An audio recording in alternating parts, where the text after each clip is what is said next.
Another bright spot. Another bright spot. Another bright spot. Another bright spot. Another bright spot. Another bright spot. Another bright spot. Another bright spot podcast. Paul Norford, Mr. North to your friends, brand advocate, edutainer, enabler, YouTuber, LinkedIn strategist, speaker, mentor, all-round nice guy. Yeah, I'll give you. Obviously, a lot of fingers and a lot of pies. Could you tell us your background, how you sort of got to where you are? Great question. There were actually three things that I wanted to be when I was growing up. One of which was a helicopter pilot, because I was inspired by the TV shows Airwolf and Blue Thunder, right? Great TV shows. But have asthma and wear glasses. So that was that one out the window. Then I thought, okay, right, what's next? What do I like? And actually talking to your producer, Mark, we both had a love of radio. So I thought, you know what? I used to listen to music like there was no tomorrow. Would I rather put the TV on? Would I rather put the radio on? And it was always the radio. And of course, I then just got immersed into how people would deliver songs. I got annoyed at the presenters because there was a piece of music that would play and I'd want them to shut up, but they wouldn't until the vocals came in. So that was a nightmare. And I thought, you know what? You could do that job. One thing that I could do. Yeah. So tried to get into that, and I spent a long time kind of crafting and creating my own voice. And you might think that's a strange thing to say, but when you're using your voice, it really is your calling card. So I spent a long time at volunteer radio stations learning how to present and speak, and I did a little bit of amateur dramatics, and all that kind of came through in what I wanted to do as a radio presenter. So I tried to get into radio, and it's a really high bar to get into. So needless to say, didn't get in, but still had those skills. We'll come to that. Yeah. Did you ever do any hospital radio? I did hospital radio. Yeah. In fact, I cut my teeth at Guy's Hospital, which was a local hospital to where I used to live in London. Yeah. It's still there, which is great. They then merged with St. Thomas's Hospital. Right. And we managed to broadcast across two hospitals, which was brilliant. I only asked because I was a presenter on Radio Cutteridge. Really? So, I did that for a few years. And then some of the volunteers also work for BBC Merseyside. So Saturday nights, I think it was Sid James show on Saturday night, BBC Merseyside. Did some time with him as well. So no way. Yeah, it's a really cool one. It is, yeah. And also did some special event radio. So there was a special event called the Greenbelt Festival. So they used to have a radio station, and I was one of the presenters on there. I think I had breakfast show or a late night show or something like that. So good spots. Well, yeah, I was always quite tired after that evening, and I couldn't work out why, but that's the reason why. So couldn't get into radio, so I thought, right, okay, what's the next thing that I can do? And the next thing was, well, really, I know that everything will break at some point. Somebody will need somebody somewhere to fix something. So I thought, you know what, I'll become an engineer. Right. And went to Canterbury University, studied, got my Bachelor of Engineering degree, which was a bit of fun.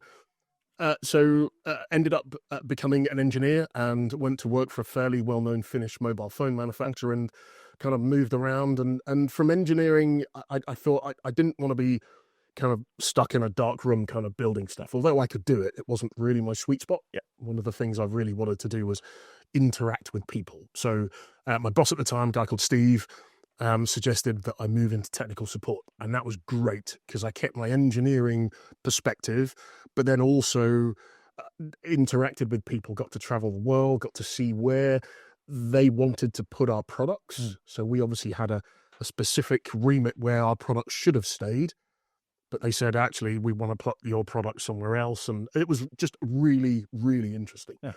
So ended up in engineering, and then kind of moved around, managed to get into marketing because I used my skills of presenting and communicating to tell stories. Yeah. And marketing's all about communication, storytelling. And correct. Absolutely. And you stick to that. The way I told stories was, of course, using my personality, having come from the radio days, the old school radio days, using my personality to tell these stories and really bringing the words to life.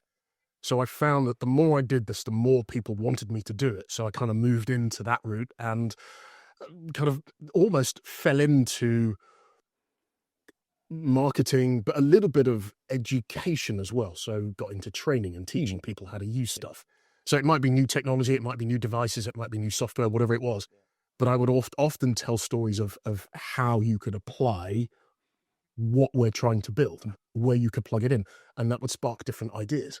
which is, it's really, really interesting to see. Yeah. I can tell you're a creative person from your videos and the content that you put out, so that must have been great for you. Which was exactly. Yeah. So all of these skills, I kind of liken it to tools in the toolbox. All of these things you learn and you choose to bring them out whenever you need them.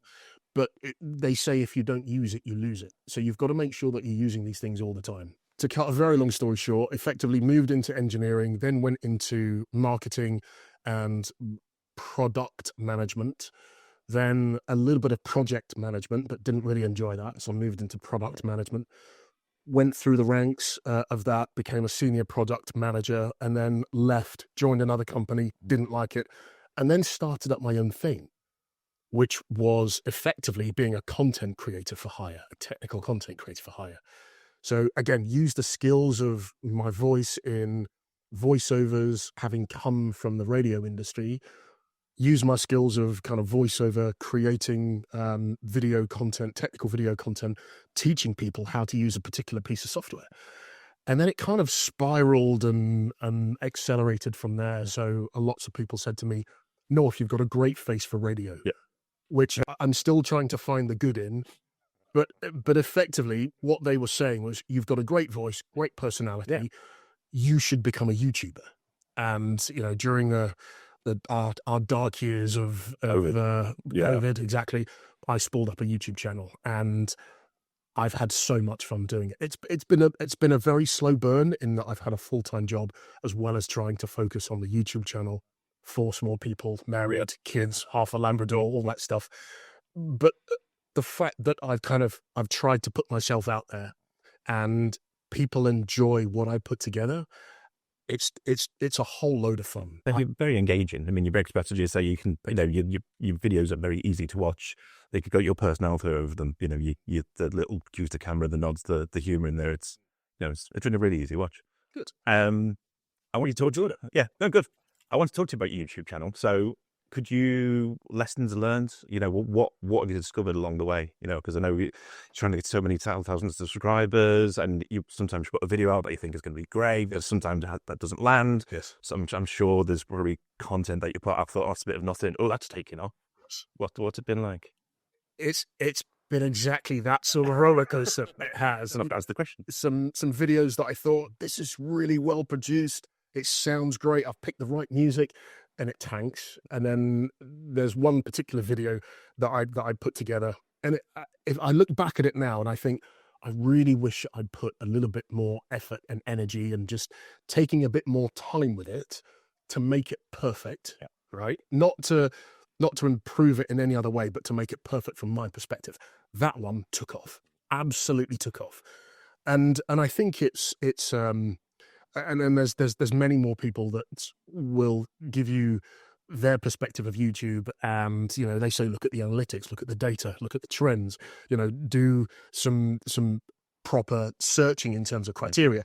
But open a box. But I find that I look at good content that's out there, and I think to myself, can I do something similar in the space that I have? And the video I'm talking about is the tight spot video that I created back in 2021. And I sit in a 6x6 box. Mm. I got to the point of saying, right, we're in COVID. I've got to rip everything out of here and put it all back together, because I'm going to be spending a lot of time in this room.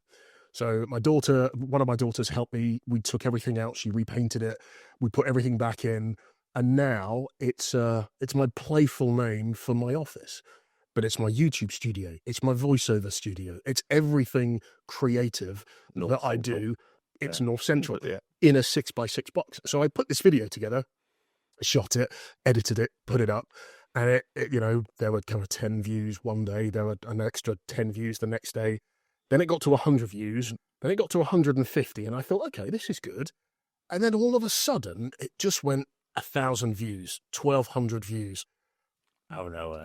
It just went absolutely ballistic. And of course, I'm now trying to think, how can I recreate that? And I don't quite know what ingredients I'd put in. Well, I know what ingredients I put in, but there was an element of kind of, it was on trend. The keywords that I used were good. And even how I shot it, it was a relatively good video. But that's the magic, right? And everybody wants their videos to do well. So I'm learning a lot. I'm learning a lot about how do I create really good hooks. I'm learning a lot about how do I create stories that people want to listen to. How do I create stories that have that have a lot of human in it, but give some really cool instructions? And above all, how do I put content together that adds value to what people do? Yeah. Oh, fantastic. It's funny, isn't it? You were talking about, you put a video out and it's not quite perfect for you. Very similar when it comes to music. So we write and record and you listen back over the years and you just go, I'd just love to go back and change just that. Yeah, it's just the vocal a little bit louder or down, but it's knowing to let go as well, isn't it? And I'm actually happy with it. Exactly. And also, if you're building content on your channel, you don't want to be taking videos up and down and that kind of stuff. Correct. So you've got a really strong personal brand. Enjoy the top. Thank you very much. It's a double headed question, really. Why is personal brand important? And if someone wanted to start a personal brand or was thinking about, setting themselves up as a content creator, how would they go about it? Wow, that's a great question. I think there's a dichotomy between personal brand and I would say professional brand. And the reason I believe there's a dichotomy, everyone talks about personal brand, but actually what is personal brand? Your professional brand is you wearing whatever logo that you have today. It may be that logo changes. It may be that you decide to do your own thing. So you as a person, your personality should come through in your professionality. So when you say personal brand, I would say probably not personal brand. I would suggest more a professional brand. So when it comes to that, there are a number of things that I would look for. I think first and foremost, you need to be unapologetically yourself, because everybody else is very yourself, yeah. because everybody else is taken, right? And I think that there needs to be a deep-seated confidence that you will get from other people who know you, respect you, love you, and trust you, who will help you build that into your personality. And then I think as you take that to work, as you take that to whatever you do to make a living, professionally, some of those elements have to come through. You've got to be good at your job, right? Or else you're going to get fired. Yeah. First and foremost. Yeah. But what people are looking for is, how do you bring yourself to work? How do you then interact with everybody else that you work with in order to bring value to what we're doing as an organization? Right. And I've said it, you'll hear me say it on LinkedIn and YouTube and my other channels, people buy from people. But I believe people buy more from those that add value to what they do. Of course. I think you're quite brave in a way, because, you are very brave to put yourself out there, because you put yourself out there, you put yourself out there to be ridiculed, respected. You got it too, you aren't. Probably both, North. They'll from column A, from column B, but yeah, either way. I think you do it well. You do that. You mentioned LinkedIn. There's a lot of people obviously out of work at the minute. What can someone do, a prospective person on LinkedIn, to make themselves stand out more in the job hunting? What should they be posting? What should they be doing with the profile? Great question. Yeah. I'm going to come back to the skills piece around the toolbox, right? So you have that analogy of a toolbox. You've got different tools in a toolbox. Everybody has a particular set of skills. And it's a case of, for me, and I can only speak from my perspective, I had a collection of these skills. So being a radio presenter or training to be a radio presenter, I never actually got there professionally. I never got paid for it, but I have those skills. In the training. I did the training, exactly. So I've got the certificate, I've got the t-shirt, yada, yada, I've got the microphone. So I have those skills. I've taught myself how to use a video camera. I've taught myself how to use ND filters, to use HDMI, all of those kind of technical skills. Yeah. I've then taught myself how to tell a story. I've read lots of different books, interesting books. So when it comes to those skills, you collect all of those skills together, and then you kind of mix it with, what am I interested in? What am I passionate about? What can I give to the world? What can I give to the next generation coming through? Because if you're passionate about it, that'll come through, that'll show. Correct. And if you're not, it's quite false, isn't it? You're being true. Correct. And people see that, and people are quite perceptive to the things that you're passionate about and not. Yeah. So you learn all of these things, And there may be kind of 3 or 4 different avenues that you could take those skills, take your passions, that will channel you into a particular industry. So it may be that you choose to get into marketing for a tech firm. It may be that you choose to get into marketing for a hospital. Goodness knows what opportunities there are, but look at your skill set, look at your passions, look at where you can plug them in. Also, use your network. You're connected to so many people, right? And I know some people will say, well, I don't like asking. Do you know what? The old adage, you don't ask, you don't get, right? So you have to put yourself out there.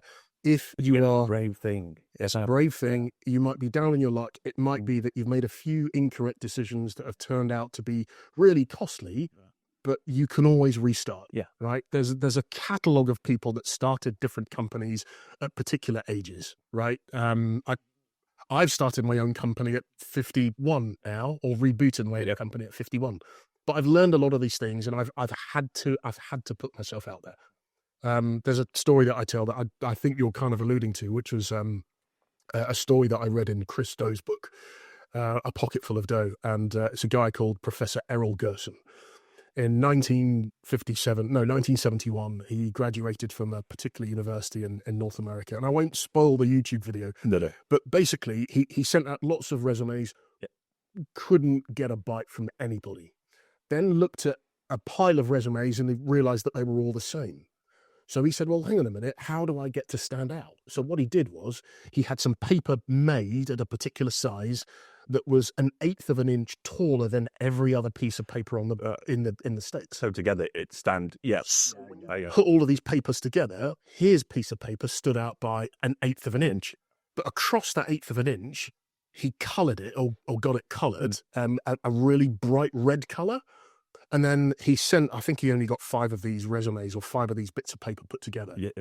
So sent them out. And then a few days later, got a phone call from someone that was very irate, who had got these 60 resumes. And of course, his stuck out by 1/8 of an inch. So of course, this guy called Professor Gerson, really annoyed and said, look, you've really, really upset me. What do you think you're doing? To which Professor Gerson said, I know that I've really upset you. Was it because you were handed a pile of resumes and one stuck out by 1/8 of an inch? Yes, that is the reason. And then, of course, Errol then goes off to New York and ends up having 3 interviews. Fantastic. Stand out. But stand out is really what we need to do. In a sea of people who kind of look the same, sound the same, you're a different person. You have a particular perspective. You have a particular set of skills. There's nobody else that walks this planet with your perspective. Yeah. So be unapologetically you. And I think also don't get dissuaded when it doesn't always work out. I mean, it's fit at the end of the day, isn't it? It's like you can be yourself and then you can go somewhere. It's not work. I said I had to kiss a lot of frogs before I got here. But don't be dissuaded by that, I think. I think it's okay to fail and not to be right somewhere and to move forward. I think you're absolutely right. Lots of people have made lots of money about failing. But for me, when it comes to failing, if you look at the word fail, for me, I believe it stands for first attempt in learning. Yeah, that's good. Right? So you have to have to reframe a lot of these things, and framing and perspective, I think, is critical. But again, for me, there have been people that I've had throughout my life, not littered, that's the wrong term, but people throughout my life. Exactly. Like a piece of rubbish. But people throughout my life that have said, no, just go right a bit, go left a bit, and then you'll get there. There are other people that have tried to put a lid on what I'm doing. Oh, no, you shouldn't do that. That's not the way forward. But you've got to figure out how you read those things. You then got to figure out how you apply them.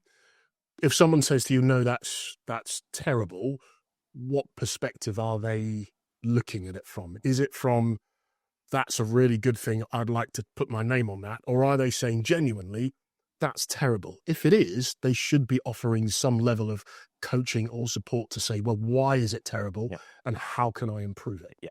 So all of these elements together really are, I suppose, teaching individuals how to be the best versions of themselves.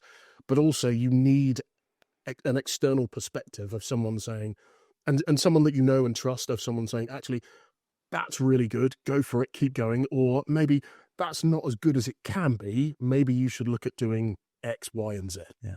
You speak very passionately about helping people and your advice, and a lot of your content is based around people having the tools to sort of be the best version of themselves. Where does that passion come from? That's a really good question. I think Because I can see it when we talk, and I can see it online, but yeah, I'm just curious where that comes from.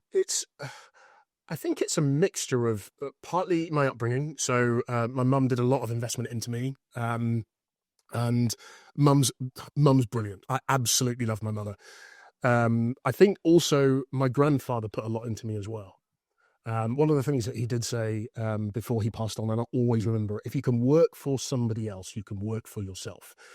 The elements of that are the output of work, but digging below the surface, a lot of it was put in a very positive fashion. So I am forever the optimist. My kids will often get wound up by me saying, "Oh, it's all right. There is another way that we can do this." "Oh, Dad, let me just moan for a minute," But I am forever the optimist, and I think that's built into my DNA, and it's something that I have to put in every day because the world doesn't look great these days. But actually, positivity is The strength. it's a real strength, and if you can impart some of it and you feed it, it will grow, right? And it's a bit like a flame, right? If you have a candle, you have another candle that's out, you put the two candles together, you share a flame. But it doesn't detract from the original flame, right? It doubles the output, enhances. So for me, I see that positivity as very much a flame, and I'm passionate about the next generation. I'm passionate about how do we impart what we know to the next generation, and how do we get them to look at things slightly differently to improve what we do. And I think everything that I put out has those elements and that flavor throughout everything that I do. It's funny when you were saying about positivity, and someone saying, "Oh, just let me mope for a while," or whatever. Yeah. I'm like you. I'm a fixer. There's a problem, especially with people that I love. I want to make things better. Yeah. I just want everyone to be happy.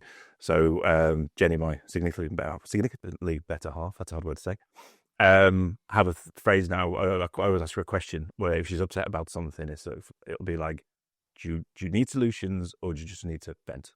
Because there's nothing worse than when someone's trying to vent and go, "It's okay, well, we'll do this, or we'll do that," or it's an approach I take. Funny you say that. So my kids have said exactly the same thing. Really? And now it's a phrase that I've learned.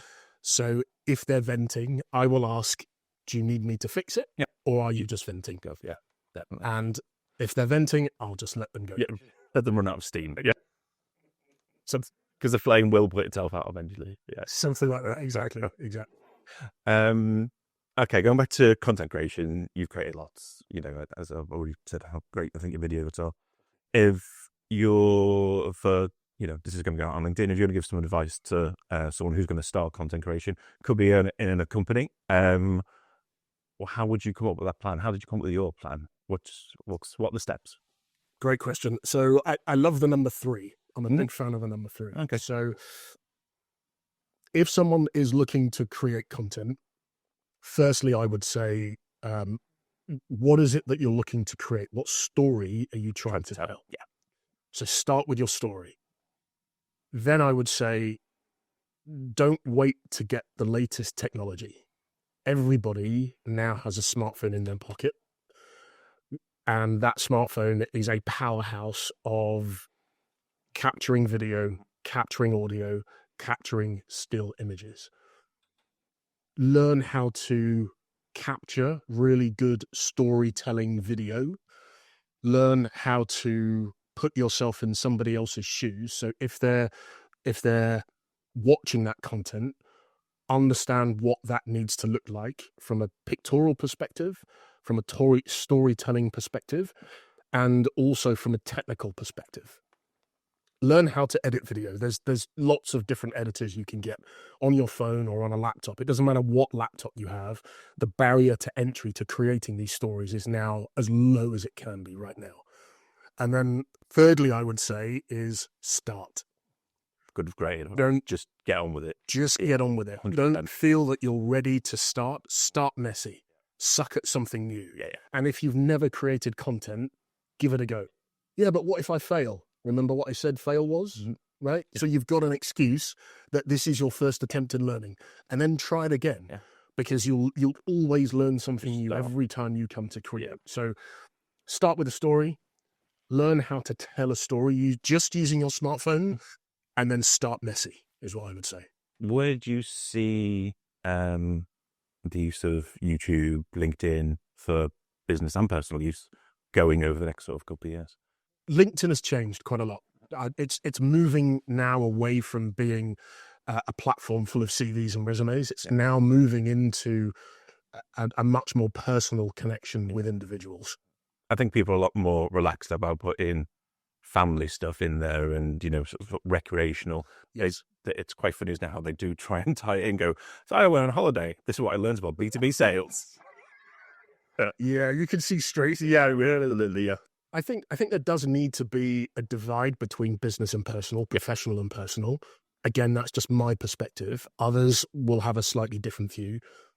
But I find with LinkedIn, it's gone much beyond the corporate CVs, the corporate language, which drives me insane. Yeah. And if there's value to be had, that value is typically articulated by a person, not by a company. Yeah.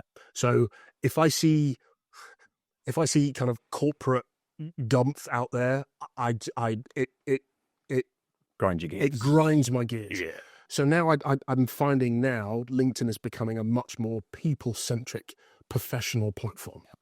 And people are telling great stories, which is great. And people are learning and getting value from those stories, and they're getting value out of the connections. So I think that's only going to improve and change. And I think with now the use of AI, LinkedIn's going to serve you much more kind of valuable content to what you or what they think you want. Yeah. YouTube is a great marketing platform. It's probably the biggest marketing platform that we'll ever see. Yeah. And I think search engine as well, isn't it? Massive search engine. And I think the more people put content out there that's accurate, I think the more they will gain not just followers, but they'll gain those personal connections. Yeah. So a couple of friends of mine I actually met on YouTube through a couple of videos. There's a guy that I coach at the moment. He's based in Poland. He met me through a YouTube video. So actually, it's much more than just a platform just to consume content. No. It's now becoming a platform where people are creating real connections and building value for where people are going in the future. If you starting out in a business, do you think it's probably more important to have a personal profile than a corporate profile, or the two? Which think would be more effective? I'd say that you need a professional profile. Right. And when I say professional, I'm not saying completely up to you what you wear. That needs to be appropriate for your personality. It needs to be appropriate for what you're trying to separate your work in. Yeah, Correct. yeah. Absolutely. Yeah. I've got some images then. I won't share. No. But also remember who's going to be looking at it. You've got different generations that will look at someone's professional profile, and they'll have a particular bias. Right? They'll have a cognitive bias to that. So I would say that no matter what age you are, put out something that is professional and that would be seen by different generations, from your gran all the way down to your little brother or niece or whatever. And if you're looking through those lenses and that's deemed appropriate, put that out. You can always refine it afterwards, right? Yeah. Start refine. But I would say make sure that you put your professional profile out there. Yeah. And then also there are things that you've achieved through your life that you need to shout about, because no one's going to be there shouting for you. No, right? Podcast host. Yeah. Correct. There you go. One example. But from that, I would say put your professional profile out first. Yeah. Add in a bit of your personality. That's all over my LinkedIn profile, because that's me. There's nobody out there who is like I am. So lean into that. And I think also to that, I would say try different stuff. And this is a perfect example of trying different stuff. And I don't believe there are many companies like Ignys that are putting podcasts like this together to show, firstly, who they are, why they do what they do and why people should buy from Ignys and why now. Yeah. And this is absolutely superb. Really is. Well, because a typical project for us is, it could be anywhere between, we don't do any sort of week-long jobs. We've got customers who had for years and years and years, and who, when they come to decide who they want to work with, because they'll go to our competitors. Sure. Do you want to spend 6 months with those guys, or do you want to spend 6 months with these guys? Yeah. I think that really comes across. And what do you think your clients or your customers see that the difference is between your competitors and you? Yeah, it's got to be the personality. It's the actual people that are there. It's people, precisely. And the relationships and the trust and all the intangibles that putting something together like this has exposed your customers and your clients to. So sometimes there is a delicate balance of making sure that the tangibles are correct. But I think for me, a lot of it does come down to the value of those intangibles. And I think more and more companies, more and more people are starting to lean into the intangibles as part of the value that's being added to other people. Right, Mr. Norf, that was very enjoyable. Thank you for joining us. Thank you very much for the offer. Okay. Great to be here. Brilliant. Thanks.